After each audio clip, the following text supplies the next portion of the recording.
성경 전체를 보면 하나님과 그 백성의 관계를 양과 목자의 관계에 비유하고 있습니다.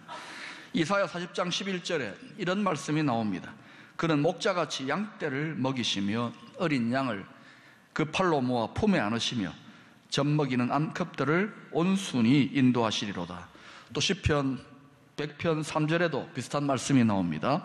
여호와가 우리 하나님이신 줄 너희는 알지어다. 그는 우리를 지으시니요 우리는 그의 것이니 그의 백성이요 그의 기르시는 양이로다.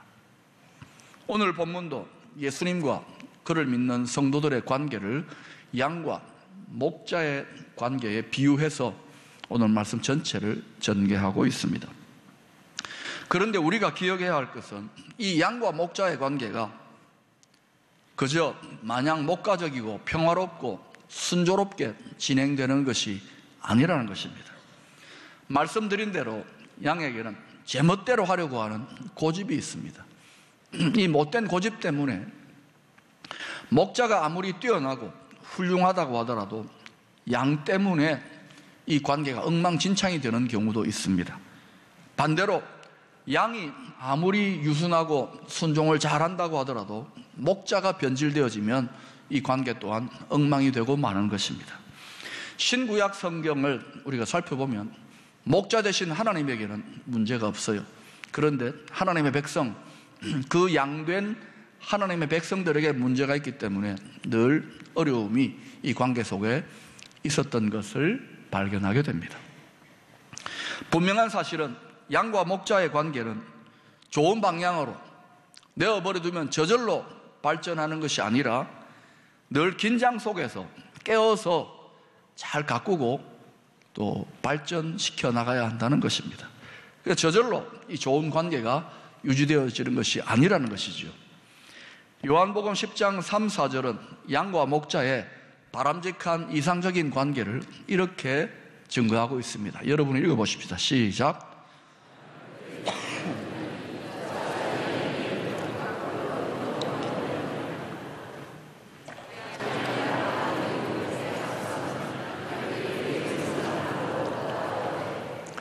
이 말씀을 이해하려면 고대 이스라엘 마을의 목장의 모습을 좀 알아야 합니다. 마을마다 양들을 공동으로 모아두는 울타리가 있습니다. 여러 목자들의 양들이 뒤섞여서 이 공동 목장에 모여 있는 셈입니다. 아침이 되면 각각의 목자들이 자기 양들을 우리에서 불러내어 가지고 꼴을 먹이기 위해서 데리고 나아갑니다. 이때 목자들은 다 똑같아 보이는 양들인데 그 양들 중에서 한 마리 한 마리 자기 양들의 이름을 정확하게 불러내면서 이끌어 데리고 나아갑니다. 뿐만 아니라 훈련이 잘 된 양들은 오직 자기 목자의 음성만 듣고 따라 나서게 되는 것입니다. 다른 목자들이 아무리 큰 소리로 따라오라 하더라도 양은 꼼짝도 안 합니다. 목자도 자기 양을 알고 양도 자기 목자를 정확하게 분별하여 안다는 것입니다. 다시 말하면 서로가 서로에게 매우 익숙하고 친밀한 관계라는 것이지요. 자, 그런데 목자이신 주님이 양을 아는 것은 당연하다 하더라도 양된 우리가 어떻게 영혼의 목자가 되시는 주님의 음성, 주님의 뜻을 따라 반응하며 살아갈 수가 있을까요?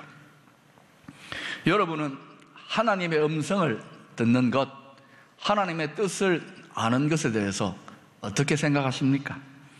아마도 많은 성도님들이 그 음성은 들어야 되기는 들어야 되는데 뜻을 알아야 되기는 알아야 되는데 어떤 막연한 부담감 또는 애매모호함, 이게 하나님 뜻인 거 아닌가?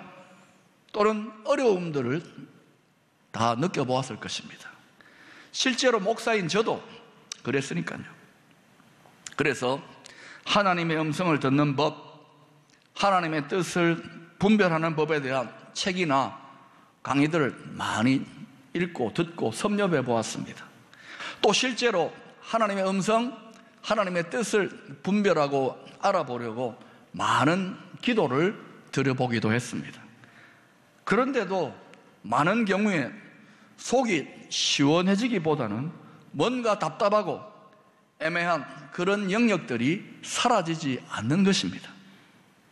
그러다가 언젠가 이런 깨달음이 임하고 나서 하나님의 음성, 하나님의 뜻에 대해서 상당히 자유해지고 편안해지게 되는 경험을 하게 되었습니다. 어떤 깨달음이냐면 하나님의 음성이나 하나님의 뜻보다도 더 먼저 구하고 점검해야 될 것이 있는데 바로 양과 목자, 나와 주님과의 관계라는 것입니다. 만약 우리가 목자 되신 주님과 친밀한 관계 가운데에 계속 거한다면 그 결과로 자연스럽게 주의 음성과 주의 뜻에 대한 확신과 평안함이 우리 심령에 생겨나게 되어 있습니다.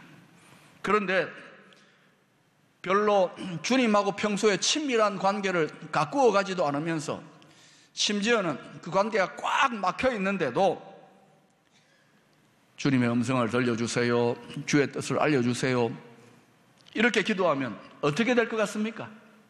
10중 8구 그럴 때는 더 혼란스러워지고 답답할 때가 많을 것입니다. 설령 음성을 들었다, 뜻을 분별했다 하더라도 나의 욕심, 내가 원하는 방향으로 왜곡해서 듣고 받아들일 가능성이 높습니다. 그리고 그 틈에 원수가 우리의 욕심을 따라 하나님의 뜻과 하나님의 음성을 가지고 장난질을 쳐서 우리를 심히 힘든 상황에 빠뜨리기도 합니다. 그러니 여러분, 너무 하나님의 음성을 들으려고, 너무 하나님의 뜻을 알려고 음성 뜻 그러지 말라고요. 먼저 구하고 가꾸고 점검해야 할 것은 지속적인 하나님과의 친밀한 관계입니다. 만약 저와 여러분이 잠깐이 아니라 계속해서 주님과의 친밀한 교제 관계를 가꾸어 갈 수 있다면 우선 영적으로 풍성하고 부요하고 행복해질 뿐만 아니라 자연스럽게 주의 음성, 주의 뜻이 분별되어지고 그것에 대한 강한 믿음과 자신감도 생겨나게 되어 있습니다. 여러분이 입장을 바꿔놓고 한번 생각을 해보세요. 여러분 마음속에 가장 깊은 비밀과 생각을 누구와 나누십니까? 가끔씩 찾아오는 얼굴만 아는 정도의 사람에게 나누지는 않을 것입니다. 여러분이 가장 깊은 것을 나눌 만한 친밀한 관계를 유지하는 친구, 신뢰할 수 있을 만한 그런 사람에게 여러분 마음의 깊은 것을 나누게 될 것이지 않습니까? 마찬가지입니다. 주님이 여러분을 나의 친구라고 인정하실 만한 정도로 주님과 친밀한 교제관계 가운데 있게 되면 주님은 점점 자신의 마음속 깊은 곳에 있는 주님의 뜻과 주의 음성을 우리에게 더 많이 알려주기 시작할 것입니다. 이에 대해서 요한복음 15장 15절은 이렇게 증거하고 있습니다. 이제부터는 너희를 종이라 하지 아니하리니 종은 주인이 하는 것을 알지 못함이라. 너희를 친구라 하였노니 내가 내 아버지께 들은 것을 다 너희에게 알게 하였습니다. 영국의 유명한 중보기도의 사람 리즈 하워즈라고 하는 분이 계셨습니다. 그는 성령의 사람이요 능력 있는 중보기도의 사람으로 특별히 제2차 세계대전 때에 기도를 통하여서 연합군의 승리에 큰 기여를 했던 위대한 하나님의 사람입니다. 한 번은 어떤 사람이 그에게 이런 질문을 했다고 합니다. 선생님은 어떻게 주님의 음성과 자신의 음성과 마귀의 음성을 분별하십니까? 이렇게 물었습니다. 그러자 그가 이렇게 대답했다고 합니다. 들어보면 알죠. 글쎄요, 아주 퉁명스럽고 무성의한 단순한 대답 같지만은 영적인 대가다운 전곡을 찌르는 말씀이라고 생각합니다. 들어보면 알죠. 만약에 저희 아이들이 저에게 전화를 했다고 치십시다. 그러면 제가 즉각적으로 알아차릴 것 같습니까? 아니면 누군가 하고 헷갈려 할 것 같습니까? 예, 하도 기가 차서 대답도 안 하시네요. 네. 들어보면 알지요. 왜요? 너무 익숙하고 잘 아는 우리 아이들의 목소리니까요. 전혀 어렵지가 않은 거예요. 그만큼 익숙하고 친해지면은 바로 분별이 됩니다. 주님과 하나 되어 친밀한 관계에 있는 사람일수록 주의 음성을 분별하는 것 점점 쉬워집니다. 당연해지는 것입니다. 그러니 음성, 뜻에 집착하려고 하지 마세요. 아직도 음성이나 뜻이 애매모호하다. 그만큼 친하지 않은 거예요. 주님과 친밀한 관계를 가꾸어가는 그 일에 더 열심을 낼 수 있기를 축원합니다. 모든 성도들이 목자 되신 주님의 음성을 듣고 잘 따라가면 좋겠지만 실상은 그렇지 못한 경우가 많습니다. 왜요? 앞에서 말씀드린 것처럼 양에게는 제멋대로 하려고 하는 고집, 못된 습성이 있기 때문입니다. 저와 여러분이 그렇다는 것입니다. 사도 바울은 고린도전서 3장 1절에서 이런 말을 하고 있습니다. 형제들아, 내가 신령한 자들을 대함과 같이 너희에게 말할 수 없어서 육신에 속한 자, 곧 그리스도 안에서 어린아이들을 대함과 같이 하노라. 바울은 성도를 두 종류로 구분하고 있습니다. 신령한 자와 육신에 속한 자입니다. 바울은 고린도 교회 성도들이 놀라운 성령의 은사를 체험하고 많은 영적인 경험들을 했음에도 불구하고 서로 시기하고 분쟁하고 자기를 높이기 위해 다투는 모습을 보면서 목자 되신 주님의 인도, 성령의 인도를 받는 신령한 자들이 아니라 자기 육신의 생각과 자기 욕심을 따라가는 육신에 속한 자, 영적인 어린아이들이라고 책망을 했던 것입니다. 여러분은 어떠한 신앙생활을 하고 계십니까? 목자를 따라가는 신령한 자들입니까? 아니면 자기를, 자기 욕심을, 자기 소원을 따라가는 영적인 어린아이들입니까? 여러분, 2-3살 정도 된 어린 아기를 데리고 길을 가보신 적이 있습니까? 조금만 한눈을 팔아도 자기 마음대로 엉뚱한 길로 가려고 합니다. 위험한 찻길로도 막 들어가려고 하고요. 앞에 넘어지는 장애물이 있는데도 막 뛰어갑니다.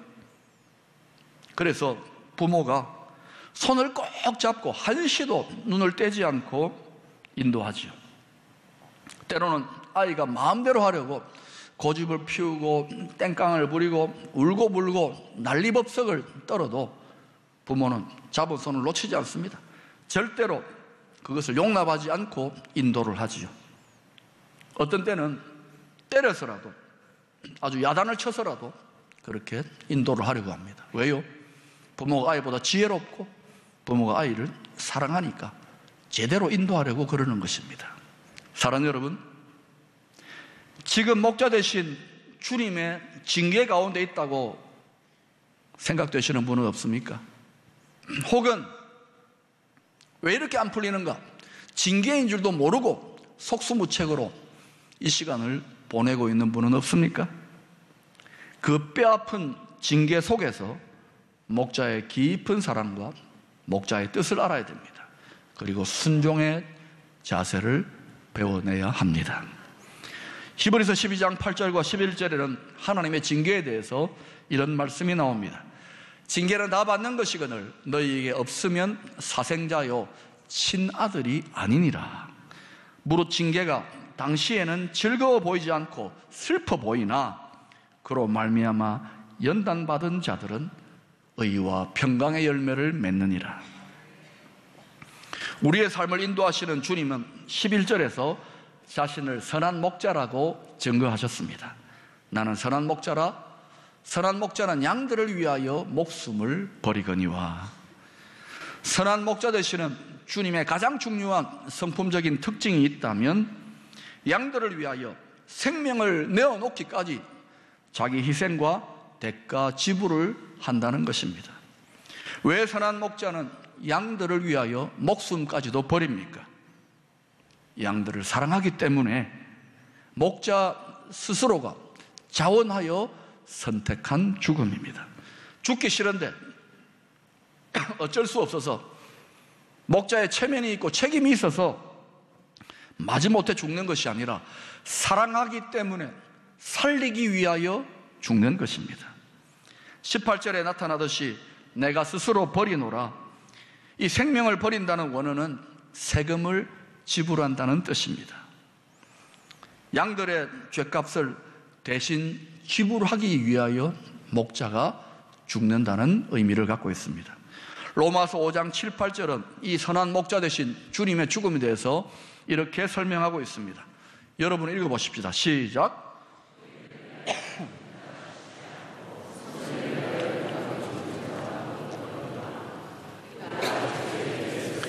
그리스도께서 우리를 위하여 죽으심으로 하나님께서 우리에게 대한 자기의 사랑을 확정하십니다. 선한 목자 되시는 예수님의 죽음이야말로 죄인들을 향한 하나님 아버지의 놀라운 사랑의 확실한 증거라는 말입니다. 신앙생활의 질은 결국은 양과 목자의 관계의 질에 달려 있습니다. 이 관계가 원만하고 풍성하고 사랑으로 충만하면 영혼의 큰 기쁨과 평안과 행복을 맛보며 신앙생활하게 되어 있습니다. 마치 부부관계가 좋으면 집안이 좀 가난하거나 어려움이 있어도 전체적으로 모든 것이 평안하고 행복한 것과 같은 원리입니다. 그런데 이 관계가 변질되면 신앙생활이 사사건건 고통이요, 원망이요, 불평이요, 비참함이요, 답답함을 느낄 수도 있게 되는 것입니다. 마치 아무리 잘 살아도 부부관계가 틀어지면 전혀 행복하지 않고 고통을 겪는 것과 비슷한 원리입니다. 여러분의 신앙생활의 질은 어떠합니까?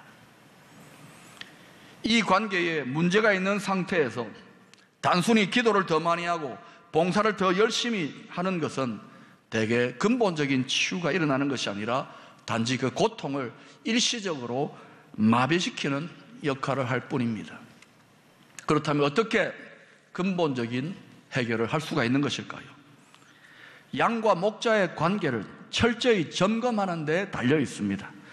기도를 해도 이 관계에 대해서 묻고 구하고 무엇이 잘못되었는지 반성하고 생각해보는 기도가 되어야 합니다.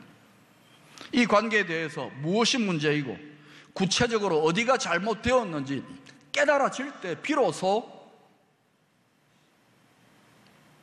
치유가 일어나기 시작하고 근본적인 회복이 시작되어지는 것입니다. 오퍼레이션 모빌라이제이션 OM이라고 하는 세계적인 선교단체를 창설한 조지 버워라고 하는 선교사가 있습니다. 이 선교사님은 자기 수많은 선교 동역자들을 만날 때마다 이렇게 안부를 묻는 것으로 유명합니다. How is your personal relationship with Jesus?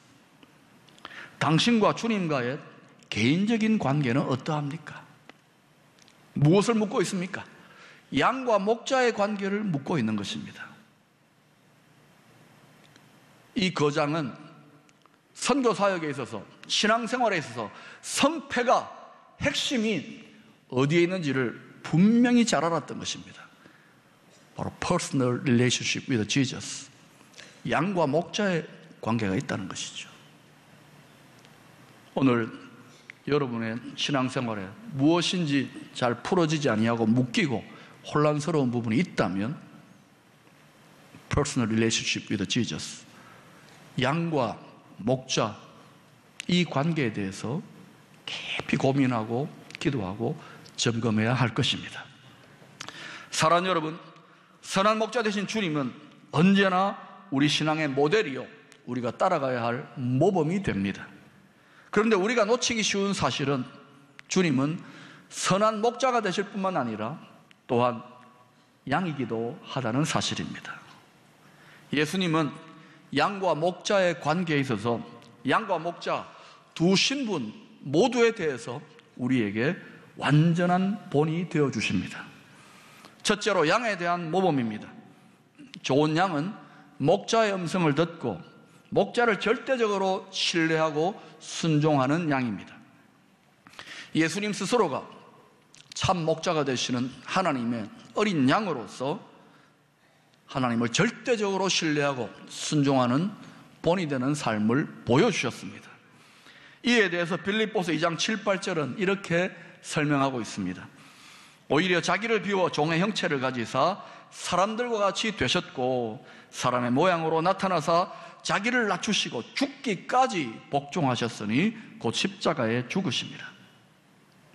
첫사람 아담을 유혹했던 거짓 목자 사탄은 예수님의 공생의 기간에도 교묘하게 유혹하는 음성으로 시험했지만 어린 양 되신 예수님은 한순간도 거짓 목자의 유혹에 넘어가지 않았습니다.